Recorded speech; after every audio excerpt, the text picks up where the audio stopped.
updates coming in.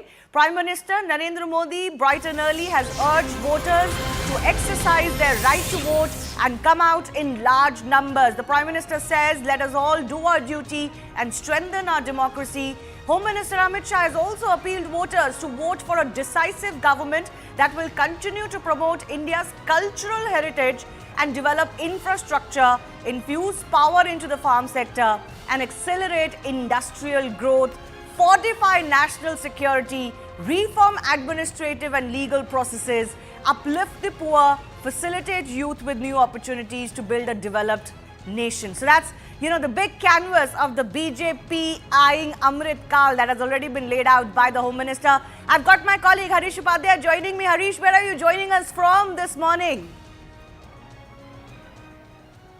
Well, we are in Pulivendula. This is in the Kadapa constituency, and just a short while from now, we'll have Jagan Mohan Reddy voting here. We are at the YSR Urban Primary Health Center. This is where he will vote. Remember, it's a prestigious seat. Pulivendula is the assembly constituency from where Jagan is contesting. This is a family stronghold, as well as the larger Kadapa Lok Sabha constituency as well. The fight here is to get a piece of the YSR legacy. You have Jagan and his cousin Avinash Reddy, who wants to repeat his performance that he did in 2019. But this time around, for the first time in perhaps 4 decades, you have somebody from the YSR family contesting against another member of the YSR family, Sharmila, who's gone around Kadapa saying that she's contesting from Kadapa. It's the same symbol that her father was contesting on. She's raised several issues, including the murder of her relative Vivekananda Reddy and the Kadapa steel plant not being activated, operated, and several such issues. And perhaps this is the best and the big hope for the Congress across Andhra Pradesh. This is one seat they'll be hoping that Sharmila can get for them. And also, this is a constituency that has a significant minority votes. And the Congress is hoping that traditional votes will come back from YSRCP to the Congress and they can grow here. Remember, they've had a double whammy here. One was the death of YSR and then Jagan walking out of the party. And the post-bifurcation of the undivided Andhra Pradesh, the Congress has been decimated here. They're hoping that it's time for revival here.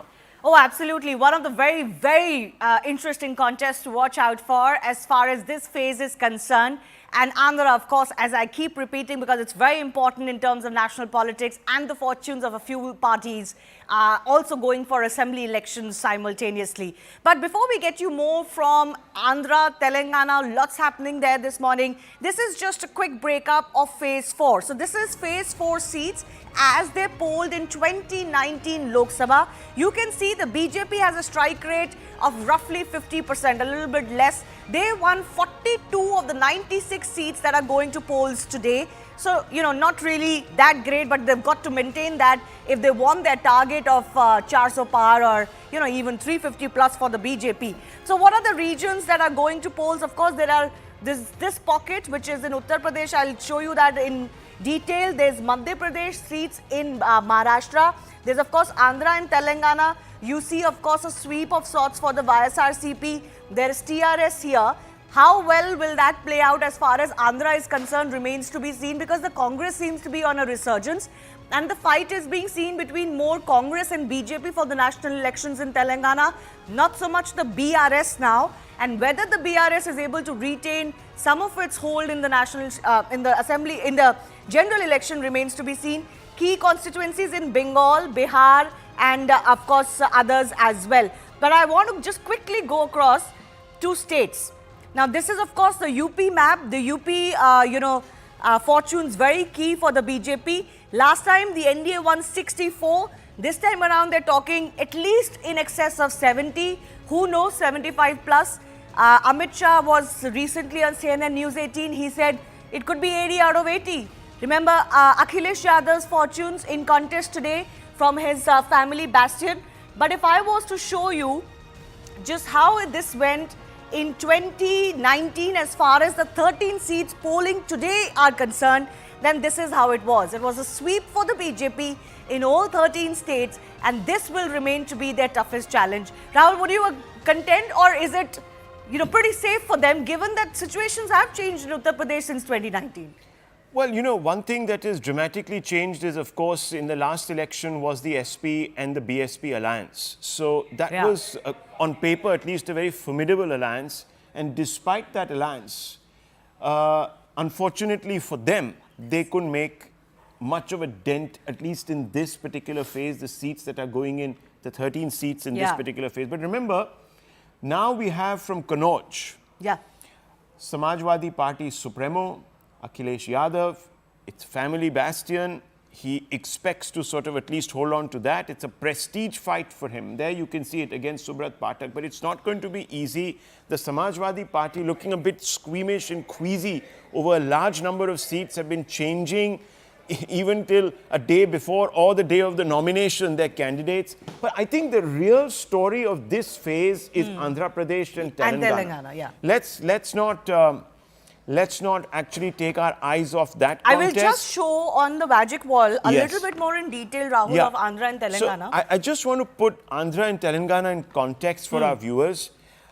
There are issues here because in Andhra Pradesh, neither the BJP nor the Congress is really in contention. This is a fight between a dominant YSRCP that has held forth for 10 years in this particular state up against a India alliance. So things have dramatically changed and you're back against the NDA, rather not India alliance, the NDA alliance, which has three key constituents led by, of course, the TDP.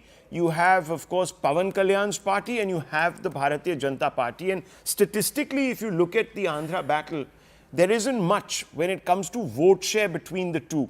It's only about a 3% differential, less than 3% differential. And what I suppose the NDA is hoping is that the chemistry clicks this time. The Congress is out of the picture. The Congress had about 1% of the vote share.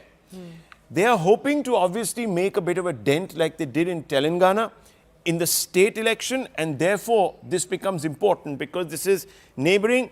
They are trying to sort of prove themselves at the state level. State level also, they were not much of a player. The TDP remains a key. If you just open that map to Telangana, it'll be very interesting, viewers, because, and Andhra, of course. Andhra, let's begin with Andhra first, because in Andhra Pradesh, you have a very interesting story, as I was telling you. You have a resurgent alliance, NDA alliance, hoping that its chemistry is going to trounce the YSRCP. The YSRCP in 10 years is looking a little shaky. We are being told that Jagan has his fingers crossed hard. He took, once again, a big bus tour. These tours work for him. His yatras work for him. He's hoping that the connect remains.